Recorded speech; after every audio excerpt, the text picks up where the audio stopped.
Hello students, welcome to my channel CBSE guide. आज हम class 8 का चैप्टर अंडरस्टैंडिंग कोऑर्डिनेटर्स चैप्टर 3 उसकी exercise 3.4 करेंगे। और ये सारा जो एक्सरसाइज है ये प्रॉपर्टीज के ऊपर बेस्ड है।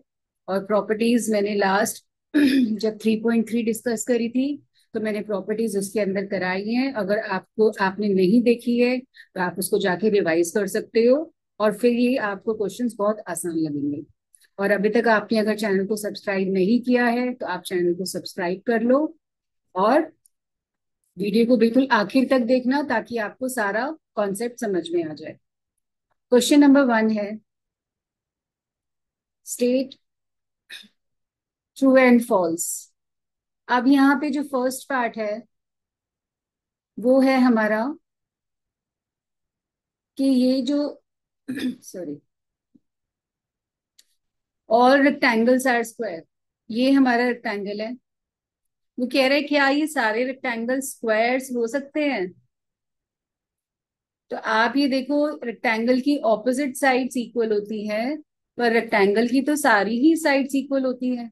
तो इट इज फॉल्स। ठीक है। और अगर रीजन आप बोलो opposite sides, all sides are not equal. By all sides are not equal. B part, all rhombuses. बच्चे इसके अंदर सिर्फ एक ट्रिक मैं आपको बता रही हूँ। जिसके पास सबसे ज्यादा प्रॉपर्टीज हैं, बड़ा भाई, वो छोटा हो सकता है लेकिन छोटा बड़ा नहीं हो सकता। मैंने आपको बताया था, या आप ये याद करो, स्क्वायर्स और रोम्बस ये दोनों की प्रॉपर्टीज ऑलमोस्ट सिमिलर हैं। रेक्टेंगल एंड पैरेललोग्राम, इन दोनों की प्रॉपर्टीज ऑलमोस्ट सिमिलर है। ठीक है, ये याद रखना है। तो ये दोनों सबसे बड़े हैं, ये छोटे हैं। तो स्क्वायर, रोम्बस, रेक्टेंगल और पैरेललोग्राम हो सकता है बट ऑपोजिट नहीं हो सकता। तो अब बी पार्ट जो है वो है ऑल रोम्बसेस आर पैरेललोग्राम्स। क्या सारे रोम्बस जो है पैरेललोग्राम होंगे? इट इज, बताओ। रोम्बस पैरेललोग्राम क्यों होगा? पैरेललोग्राम की प्रॉपर्टीज देखो, क्या उसकी ऑल साइड्स इक्वल हैं? रोम्बस इस टाइप का होता है और पैरेललोग्राम इस टाइप का हो सकता है। तो कह रहे हैं रोम्बस पैरेललोग्राम। तो रोम्बस के पास सबसे ज्यादा प्रॉपर्टीज हैं तो इसकी ऑपोजिट साइड्स इक्वल हैं। ठीक है। तो हमें इसको ये प्रूव करना है। बिग टू हम क्या जा रहे हैं? स्मॉल। तो यस, इट इज ट्रू। ठीक है। तो ये ध्यान रखना है, कौन सा बिग है कौन सा स्मॉल है। तो ये दोनों बिग है और ये दोनों स्मॉल है। और इससे स्मॉल क्या आता है? Trapezium and kite. तो ये नंबर 1 पे है, ये 2 है, ये 3 है। तो अब एक मैं आपको जो ट्रिक बताती हूँ इसके अंदर दोबारा से उसको याद कर लेना कि 1 जो है 2 और 3 हो सकता है, 2 जो है 3 हो सकता है। ठीक है, लेकिन ऑपोजिट नहीं हो सकता। तो ये याद रखना है आपको। अब सी पार्ट का आंसर आप इजीली बता सकते हो, ऑल स्क्वायर्स। तो सी देखो, स्क्वायर्स क्या है, नंबर 1 पे आ रहा था। स्क्वायर्स क्या है? Rhombus and rectangle. तो क्या होना चाहिए ये? ट्रू। ठीक है। D part, all squares are not, वो कह रहा है ये पैरेललोग्राम नहीं है। तो क्यों नहीं है भाई, ये तो है। तो it is false. E part, kite, kite को बोल रहा है कि वो रोम्बस है। तो मैंने आपको बताया था रोम्बस 2 पे आता है, 2 3 हो सकता है पर 3 ऑपोजिट नहीं हो सकता। तो it is false. F part, rhombus kite हो सकती है। Yes, it is true.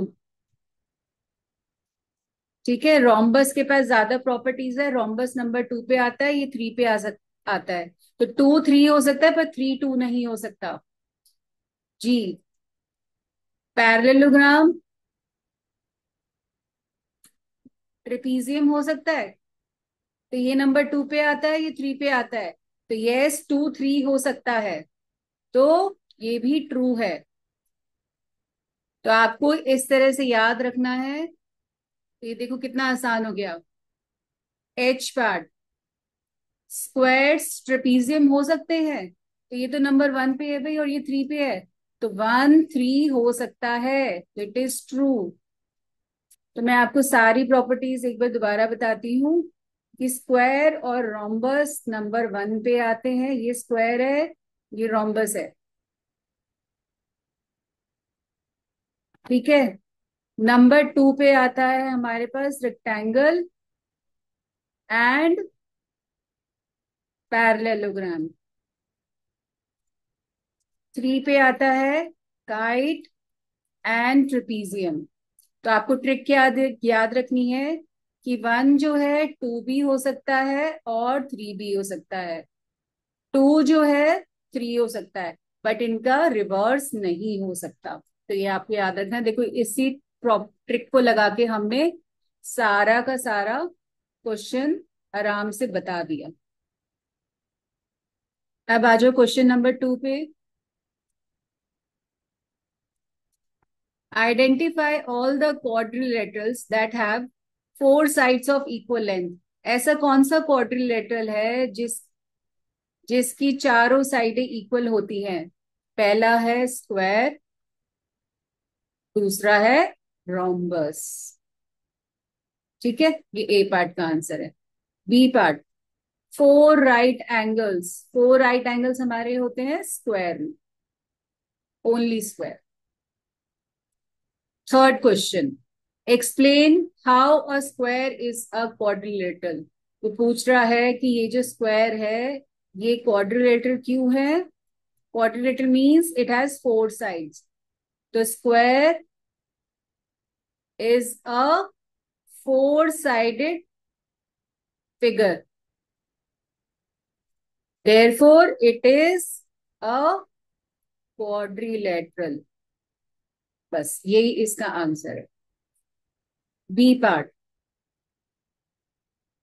हमें बताना है स्क्वायर जो है पैरेललोग्राम क्यों है। स्क्वायर पैरेललोग्राम क्यों है, तो हमें एक रीजन देना है पैरेललोग्राम की प्रॉपर्टी का। तो हम यहाँ क्या लिख सकते हैं? Because it's diagonals bisect each other, ठीक है। तो ये हो गया। तो अगर आपको स्क्वायर को पैरेललोग्राम बताना है तो आपको कोई भी पैरेललोग्राम की प्रॉपर्टी लिखनी है। प्रॉपर्टीज यहाँ पे हमें समरी में भी दी हुई है, व्हाट वी हैव डिस्कस्ड। तो आप इनको भी यहां से सारी प्रॉपर्टीज को याद कर सकते हो। C part, why square is a rhombus. Square rhombus क्यों है? बिकॉज इट्स, या तो इसमें लिखो इट्स डायगोनल बाइसेक्ट, या इजी लिख सकते हो ऑल साइड्स आर इक्वल। कोई भी एक रीजन देना है। तो आपको इस वाले पार्ट का राइट साइड का रीजन देना है, क्योंकि हम स्क्वायर को रोम्बस प्रूव कर रहे हैं। डी पार्ट, स्क्वायर जो है रेक्टेंगल क्यों है, तो रेक्टेंगल की प्रॉपर्टी बतानी है। तो रेक्टेंगल की प्रॉपर्टी क्या है? Because it's opposite sides are equal. बस यही है question. Question number 4, name the quadrilateral whose diagonals. अब डायगनल्स के बारे में प्रॉपर्टी है बाइसेक्ट ईच अदर, तो हमें ऐसे क्वाड्रिलेटरल के नाम बताने हैं जिसके डायगनल्स बाइसेक्ट करते हैं। तो दोनों डायगनल्स बाइसेक्ट करने चाहिए। तो पहला है square, rhombus, rectangle and parallelogram, ठीक है, ये इसका आंसर है। Next is diagonals are perpendicular bisector of each other. तो बी पार्ट का आंसर क्या होगा? मतलब सेंटर पे ये जो एंगल है ये 90 डिग्री, ये किसका था? स्क्वायर का, रोम्बस का। ठीक है, ये दोनों परपेंडिकुलर बाइसेक्टर, पैरेललोग्राम में सिर्फ बाइसेक्ट करता है, 90 नहीं होता। Next is diagonals are equal, तो डायगनल्स स्क्वायर के इक्वल होते हैं, रोम्बस के नहीं होते, क्योंकि rhombus is a type of काजू की कतली, तो ये बड़ा है ये छोटा है, तो रोम्बस का नहीं होगा। अब आ गया रेक्टेंगल के डायगनल्स इक्वल लेंथ के होते हैं, तो इन दो फिगर्स के डायगनल्स इक्वल लेंथ के होते हैं। अब आ गया question number 5। Explain why a rectangle is a convex quadrilateral. ये एक रेक्टेंगल है, तो ये पूछ रहा है कि कॉन्वेक्स क्वाड्रिलेटरल क्यों है।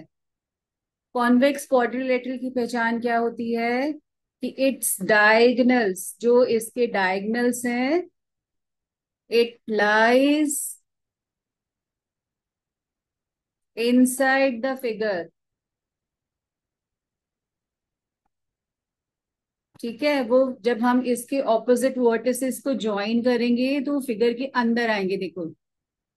ठीक है, its diagonal lies inside the figure, तो ये इसका आंसर है। क्वेश्चन नंबर 6 है, ABC हमें एक राइट एंगल ट्राइंगल दिया हुआ है, ABC राइट एंगल ट्राइंगल है, O इसका मिड पॉइंट है OC का। Explain why O is equidistant from A, B and C। ठीक है, तो हमें यहाँ एक कंस्ट्रक्शन करनी है, हमें यहाँ से सी से एक स्ट्रेट लाइन बनानी है ए बी के बराबर, तो हम उसको बोलते हैं ए बी, इसको डी ले लेते हैं, पैरेलल टू सी डी बनाना है, और B C parallel to A D बनाना है। तो जितनी बड़ी ये लाइन है उतनी यहां से भी बना दो। तो अब ये क्या बन गया, तो ये एक प्रॉपर्टी है कि when both pair of opposite lines are parallel, ये इसके पैरेलल है और ये वाली इसके पैरेलल है, तो क्या होगा, एबीसीडी क्या बन जाएगा, एबीसीडी इज अ पैरेललोग्राम। तो प्रॉपर्टी क्या है, both pair of opposite sides are parallel, तो इट इज अ पैरेललोग्राम। तो ये पैरेललोग्राम हो गया। और हमें पता है कि इन parallelogram diagonals bisect each other, diagonals bisect करते हैं। ठीक है, ये बाइसेक्ट करेगा, तो ये ओ ए ओ सी के बराबर होगा और ओ बी ओ डी के बराबर हो जाएगा, तो इसका मतलब हो जाएगा O A is equal to O C and O B is equal to O D. तो इसका क्या मतलब हो गया, O is the mid point, O is the mid point किसका, of A B C and D का भी होगा। ठीक है, तो ये हमने बता दिया इस तरह से कंस्ट्रक्शन करके। तो ये था हमारे एक्सरसाइज कंप्लीट, इसमें कोई एग्जाम्पल है नहीं, और इस प्रॉपर्टीज के बेस पे इसी टाइप के क्वेश्चंस आते हैं जो आपको प्रैक्टिस करने हैं। तो इस टाइप के क्वेश्चंस आप इसमें से कर सकते हो, कोई एक्स्ट्रा बुक है तो भी यही क्वेश्चंस होंगे, तो और कुछ करने की जरूरत नहीं, इसमें से भी मोर देन इनफ है। तो आई होप आपको वीडियो अच्छा लगा होगा, तो आप इस वीडियो को लाइक करें, शेयर करें एंड सब्सक्राइब करें, and keep practicing and stay tuned for more content.